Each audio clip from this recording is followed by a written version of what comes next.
Yeah, everybody. Oh man. Some guy's driving by in a car and blasting his music. It's actually kind of fun, but it's very loud. Um, okay, so it's another day. Actually, not another day. It's the pre-launch. So, well, pre-launch is over, so it's actually day one of Operation Flying Eagle, and I had a really, really, really good morning. I woke up and did some forgiveness work. I've been having some issues with my roommate, and she went and did some stuff that wasn't really okay. Um, so I was feeling pretty bitter about that. So I had to do some forgiveness work, and it really worked. Like I did some meditations. I did the whole Oponopono prayer, which is a really cool prayer. It's a forgiveness prayer, and essentially you say the phrase "I'm sorry, please forgive me, I love you, and I thank you." And essentially what it does is it creates, because there's a lot of words, right? So there's like ancestral resonance behind words, right? That's so what that means is that certain words have a power and a frequency and a feeling behind them, right? That's why like certain languages can communicate different aspects or concepts much more effectively than others. What's tough about English is because it's so dynamic, but it's so malleable because it's very young in the sense that English as we know it now, especially in America, is extremely young, right? They didn't have standardized spelling for English till like the mid 19th century, right? So it's only had like a standardized spelling for like 100 something years. Most people don't know that, right? That's why if you read like these old books and manuscripts, all the words are worded differently, right? And if you read something like a really old English classic, like Canterbury Tales, for instance, was written by Geoffrey Chaucer way back when. Like we're talking over almost 1,000 years ago. Not quite 1,000 years ago, but a long time ago. It's completely different, right? It sounds completely different. And old English, even 400 or 500 years ago, sounds like a very different language, and it's because it's evolved so much, and it's because it's still young. It's still very much trying to find its feet. Because you look at where it came from and the history behind those countries, man. Most of English, first off, adopted its language from like Germanic roots and French, right? So a lot of the words aren't even originally English. So there's a malleability and a very youthful essence to English, and especially American English. But because of that, it doesn't have that sort of ancestral power that say a language like Hebrew does, right? When they say like when they say Adonai in Hebrew, it means a lot more than when we say God in English. And I know that seems silly, but I speak three languages, right? And I can definitely tell you that there's different aspects in each of the languages that I speak. And so I speak Malagasy because I lived in Madagascar for about 2 years. And Malagasy because it's vowel consonant, and because of the history behind it, it's very malleable as well. It's very young, but it comes from some very old roots, right? And you sense that in the way the language is built. And there's a very structural, like almost a Lego sense to it, right? And the same thing happens in Japanese, the other language I speak pretty well. But Japanese, you have to know a lot more history, right? Because there definitely that language has been set, not set in stone, but that language has been very carefully curated, and it's very similar. Like you can read old Japanese constructs, like the Tale of Genji, written like ages ago, and it still makes sense, right? Even though it's very old, kind of ancient Japanese, it's words that still sort of translate, kind of like the Tinsdale version of the Bible or something like that, right? Um, which is another good example of that sort of shifting construct. Anyway, I didn't want to get off topic, but that's essentially why the whole Ho'oponopono prayer is so powerful. It's an ancient Hawaiian prayer, and it's basically done from your ancestors to heal bonds between like rifting tribes or families and clans and things like that. And I do it to sort of like to speak to the spirits of people, especially people I don't want to talk to, right? Because there's just some, because one of the things I decided was having self-respect, and when anybody crosses like a certain boundary, I've just decided like, okay, now that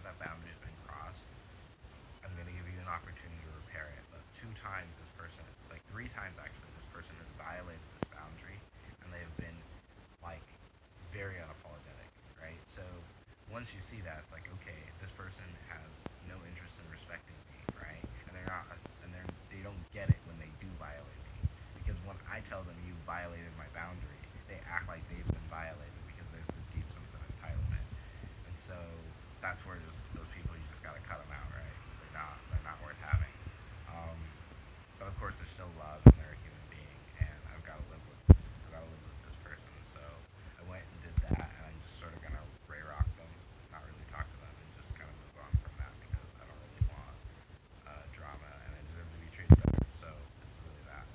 Um, and then this morning routine was really really good. I started, did a full body workout, did some calisthenics, went on a run, which was really cool. And I've decided that I'm just gonna pick and go in any direction for 15 minutes and just see how much of my neighborhood I can see. I came around the corner and it was the most wicked thing because I thought I knew where I was, but then when I started following the road, it came and I came up into a totally different part of the neighborhood that I did know, and it was really epic. The craziest thing, mind body connection, right? So I was trying to get there in half an hour so I could shower and get on with my schedule and stuff. And while I was running, I started getting near the end and I didn't know where I was, but I felt like my body did, and it was just like keep running, keep running. And when I tried to stop, I suddenly started feeling itchy all over my body, like really, really itchy. Like I just wanted to scratch the hell out of my body. And then I asked my body, like, okay, what are you trying to tell me right now? Why am I so itchy? And it's like, I want you to keep running.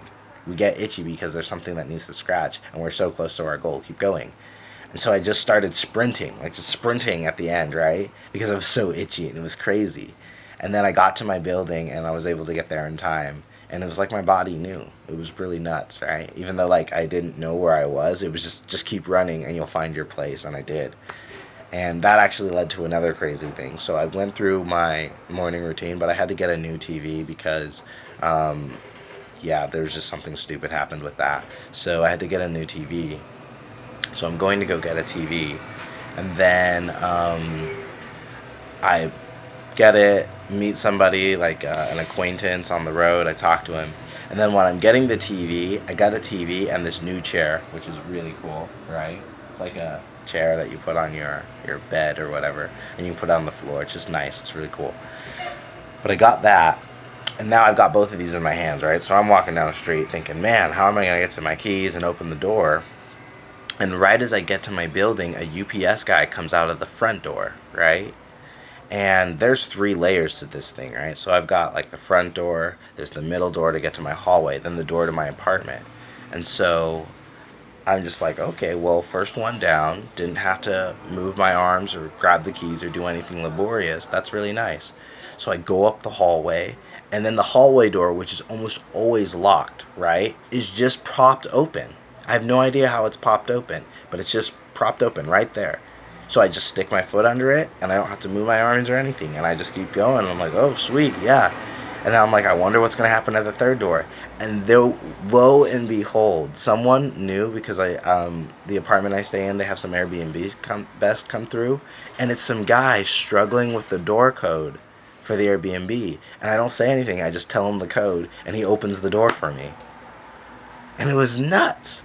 It was like it was the craziest synchronicity because I've never needed that. You know what I mean? Like, it's not like that happens all the time. Most of the time I have to open my key every time. And the one time I really didn't want to grab my keys or move my arms, every single thing lined up. It was super crazy. So that's my gratitude moment for the day. It was super dope. It was super, super dope. So that's a daily miracle, right? Um, so after I did that, I started working on Operation Flying Eagle, and I finished out my schedule, kind of. So I did my whole morning routine. I worked in The Girl and the Beast a little bit, and then I just got super tired and napped out for like 2 hours. For like, I gotta stop saying like, I don't want to speak that way. So yeah, I crashed out for 2 hours and then just kind of vegetated on my bed. And I was really tired. And I realized before I even got to the self development portions, I'd done quite a bit because of the running, I think, especially, and the working out. Because I did something like 40 push ups and like 80 sit ups. and I did 10 chin-ups.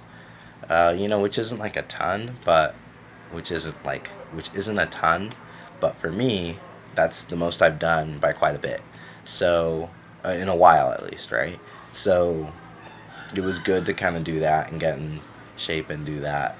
And I realized Operation Flying Eagle, the eagle's got to learn how to fly, and it's just getting out of the nest, and I'm super pooped. I'm not gonna lie.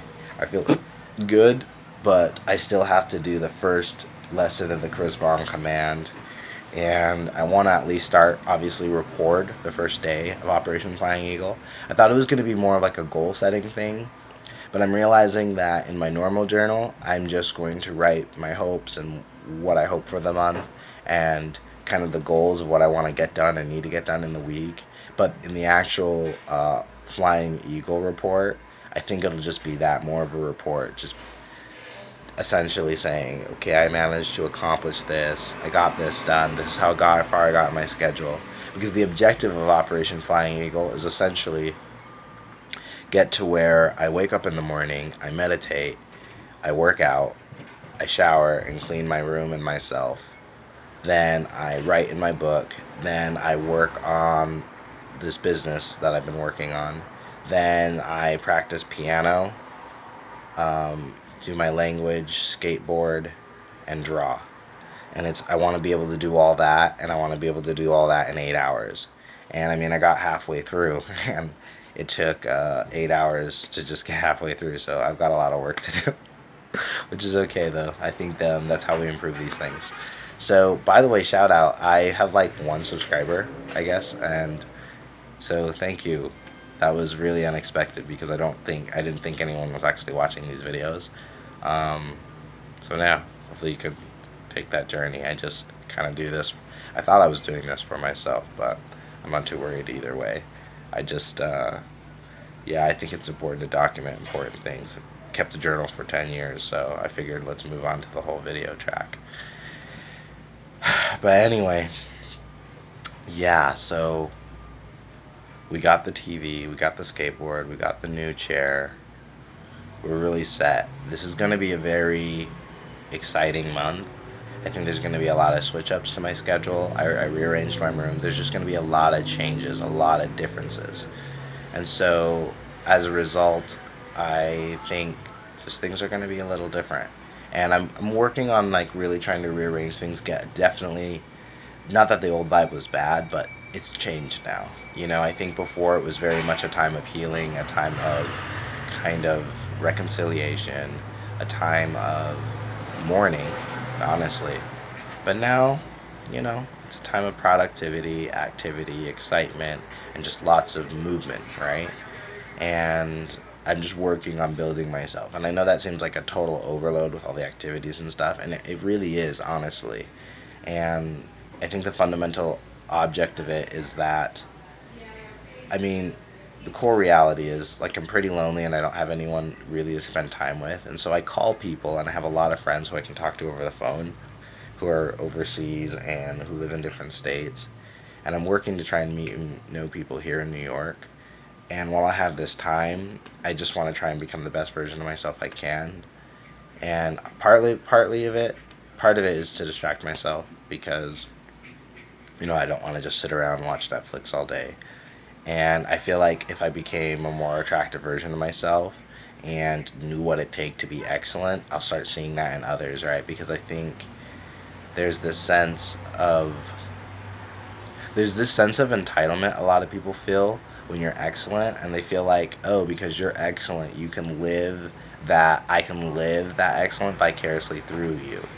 I think it's how a lot of codependent relationships start. It's how a lot of, I mean, it's consumerism. It's essentially people have outsourced their capacity and their powers in one area or another, and so they leech off of those who are creative and do that. And that's why, like, those who are creative and ultimately find their purpose and live through that, that's why usually they become so abundant, right? Not only financially, but just in so many other ways. But that does take a cost. I actually wrote a article about it called the Elton John and Berserker Armor Effect. I can put that on the channel sometime. I think I'll start doing a video series on movies and stuff like that. And it's just about how people, we consume the essence and souls of others because so oftentimes it's become okay in our culture to not be creative for ourselves. You know, we don't make our own music, we get it on iTunes. We don't make our own food, we buy it from the store. We don't make our own clothes, we don't make anything. Like, and I say we, obviously I know that's not the case. And I wouldn't even say like for a vast majority, but I would just say the majority. So if 51%, and it's become so commonplace that we don't have to. And so there is this sense of entitlement even when people act. And I noticed that's with my roommate. I'd be nice, right? Because I'm a nice, accommodating guy and I like to be friendly and stuff like that. But I'm starting to notice that there's some people with the tendency to think that, oh, because this person will do things for me, and they have the tendency to take advantage. And I have to be more mindful of who this person is and they're taking advantage. And there were signs there. Like she would ask me to do things that she didn't need help with, right? And there was a couple times I said no, right? And I generally kept my distance. But like I noticed that when you share your life with those people, they think you're entitled to it. And I made the big mistake I learned was I shared what my plans were because I was really excited after I did my life envisioning process, and I didn't have anyone to tell immediately in my vicinity. And I really liked that sort of tactile face-to-face connection.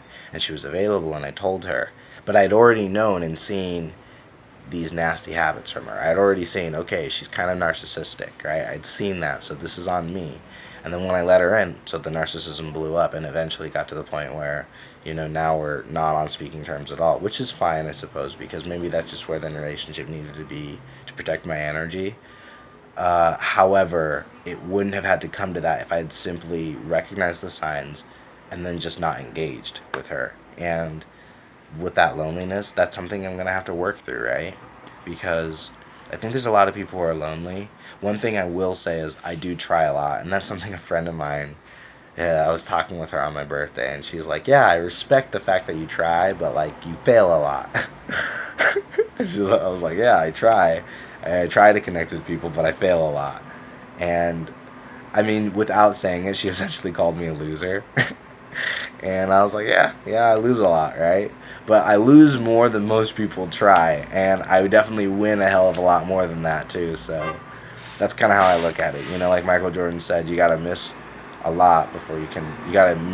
You miss every shot you don't take, right? You miss every shot you don't take, and I take a lot of shots.